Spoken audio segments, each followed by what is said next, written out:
Bienvenue dans l'équipement militaire des Romains.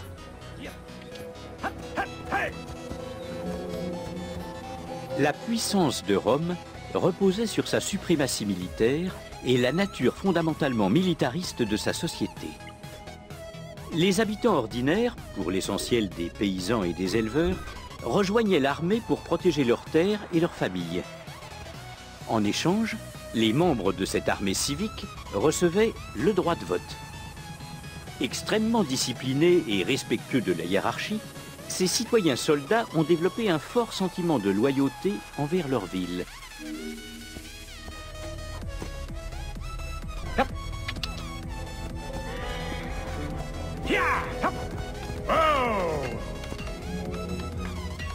La qualité de l'armure du soldat romain dépendait de son statut social et de sa richesse.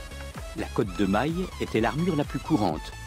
La cuirasse segmentée, si souvent représentée de nos jours, est apparue après l'époque de César. Les fantassins étaient équipés de grands boucliers ovales, tandis que les cavaliers employaient des boucliers plus petits d'origine grecque. Les soldats transportaient leur équipement, y compris les outils nécessaires à la construction de fortifications et à l'édification de tentes.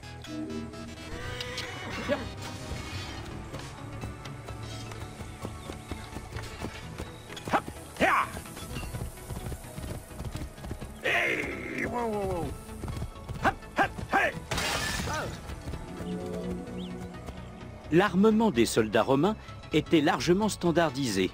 L'abdomen et le visage étant les endroits les plus visés, un légionnaire était équipé de 2 armes de corps à corps, une dague et une épée courte, appelée glaive. L'une des armes romaines les plus ingénieuses était le pilum. Sa pointe ou quadrangulaire pouvait percer une cuirasse, et si elle s'enfonçait dans un bouclier, elle se détachait du manche, ce qui empêchait de renvoyer l'arme.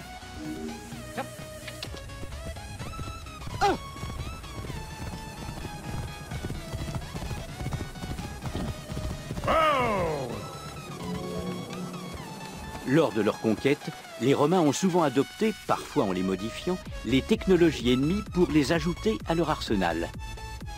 Après la capture d'un vaisseau carthaginois, les Romains s'inspirèrent de ces plans pour améliorer les leurs et construire de meilleurs navires. L'adaptation d'armes d'artillerie grecques a aidé les Romains à construire des catapultes et des balistes. Cette dernière arme devint emblématique de la guerre à la romaine.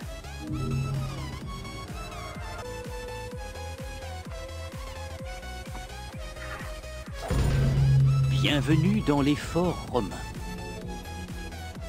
La taille d'un camp romain, appelé castrum, variait largement selon le nombre de soldats qu'il devait abriter. Tous partageaient cependant des caractéristiques communes de conception et de construction, comme celui qui est devant vous au cap Chersonesos.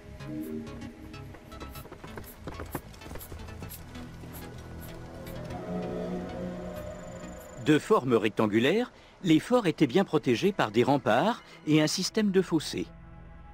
Les murs étaient renforcés par des parapets qui étaient essentiellement une extension du toit protégeant les soldats en patrouille. En fonction des matériaux disponibles, les forts étaient bâtis en pierre, en bois, en terre et, en particulier dans les possessions romaines orientales, en briques.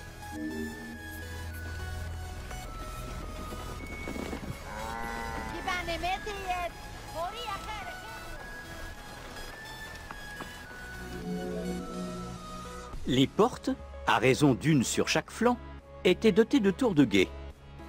Le commandant du camp se trouvait au centre, ce qui lui offrait une bonne vue sur les troupes et la porte principale.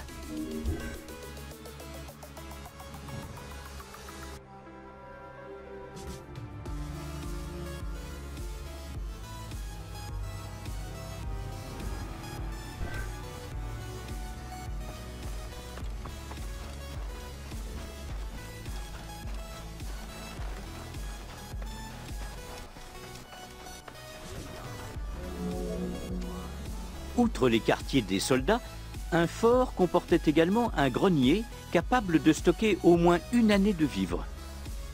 Afin d'assurer la santé des troupes, chaque camp disposait d'une équipe de soigneurs et d'une infirmerie. Le fort disposait d'un système de conduite pour l'approvisionnement en eau, les bains et les latrines.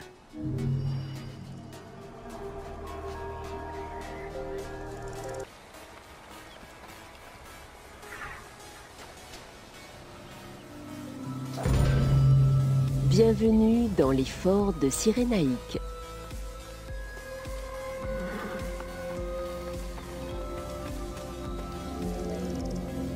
La Cyrénaïque était une région de Libye sous contrôle romain. Elle fut offerte à Rome par l'un des ancêtres de Cléopâtre. Au XIXe siècle, on a découvert les vestiges et les fondations de fortifications romaines dans le sud-ouest de la Cyrénaïque, ainsi qu'une caserne romaine remontant au 1er siècle de notre ère. Les fouilles ont révélé que ces forts avaient une origine libyenne, puis avaient été reconstruits et modifiés par des ingénieurs romains installés en Cyrénaïque.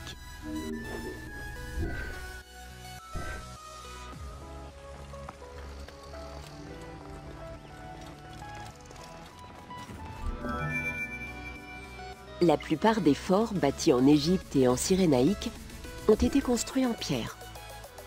Si rien ne prouve qu'une forteresse similaire à celle qui est devant vous ait existé dans la région, notre équipe a décidé de l'intégrer au jeu en tant que défi impressionnant pour le joueur.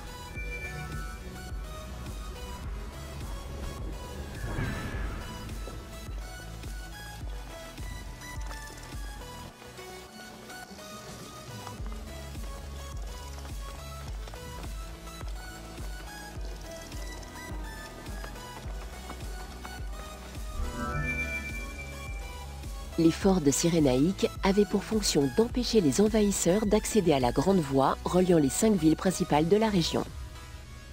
Afin de faciliter leur défense, ces forts étaient bâtis près des plaines côtières et des déserts.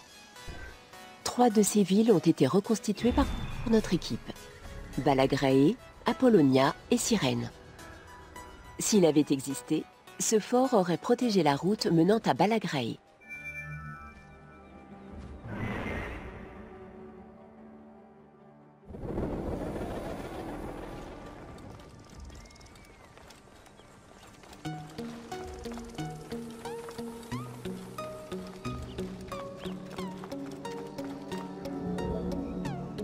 En dehors de textes mentionnant une attaque vers l'an 404 de notre ère et une réorganisation militaire ultérieure, ordonnée par Justinien au VIe siècle, on sait peu de choses sur la présence militaire romaine en Cyrénaïque.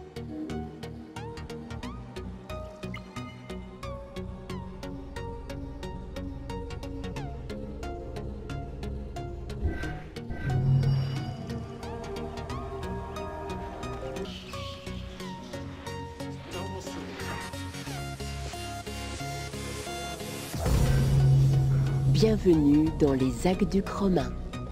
Les Romains attachaient une grande importance à l'approvisionnement en eau. La Cyrénaïque a largement bénéficié de l'administration romaine qui y a construit des aqueducs et des canaux. L'origine de cette eau variait selon les régions. De nombreux aqueducs ont été construits au pied des montagnes. Ils étaient alimentés par la fonte des neiges.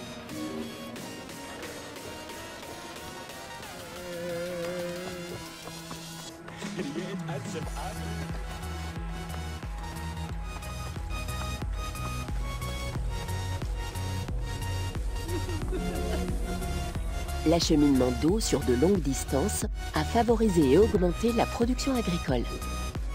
La longueur de certains aqueducs dépassait 7 km. Alors qu'en Libye, les Grecs s'étaient essentiellement orientés vers les oliviers et les figuiers qui réclament peu d'eau, les aqueducs romains ont permis de diversifier les cultures. L'utilisation de l'eau était étroitement planifiée dans chaque exploitation.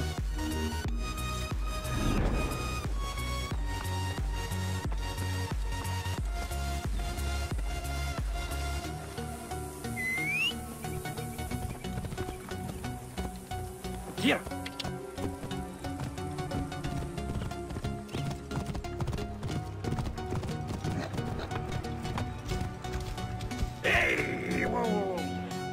Les méthodes de génie civil employées pour la construction des aqueducs étaient régulièrement adaptées à l'environnement local. Les matériaux, l'usage de l'eau, les méthodes de nettoyage et l'exploitation de la gravité étaient des éléments majeurs. Plusieurs forteresses furent construites afin de protéger des aqueducs, des bassins et des citernes.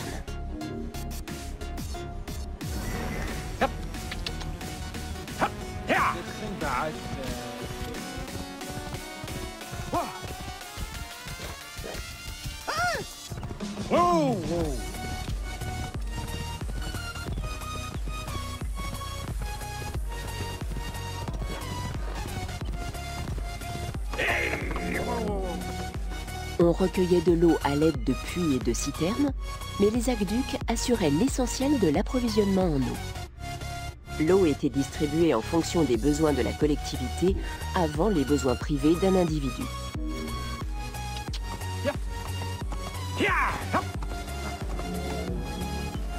Presque tous les aqueducs débouchaient sur une fontaine, d'où l'eau s'écoulait afin de nettoyer les rues et alimenter les thermes et les citernes, ce qui concourait à la propreté des villes de Cyrénaïque.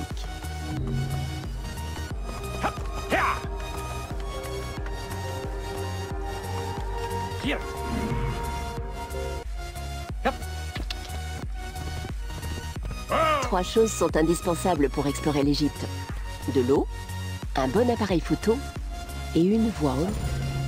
Bienvenue dans la crucifixion.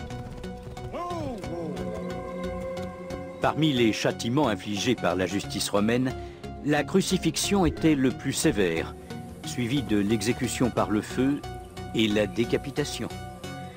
La crucifixion était une indignité pour les classes supérieures. Ceux qui avaient la chance de disposer de la citoyenneté romaine étaient également exemptés d'un tel traitement.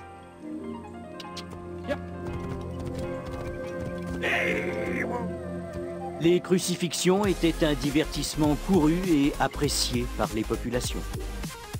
Alors que jeter les condamnés à des animaux sauvages nécessitait une arène, la crucifixion pouvait être pratiquée n'importe où.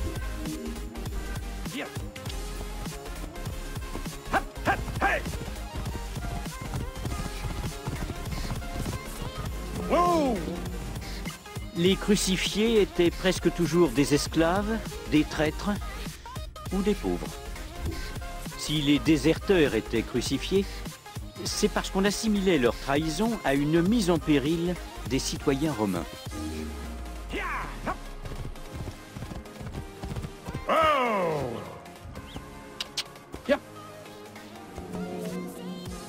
En 71 avant notre ère, en Italie, un vaste soulèvement d'esclaves fut réprimé par l'armée romaine. Il s'acheva par la crucifixion de 6000 hommes et femmes, dont le chef de l'insurrection, un esclave et ancien gladiateur, Spartacus.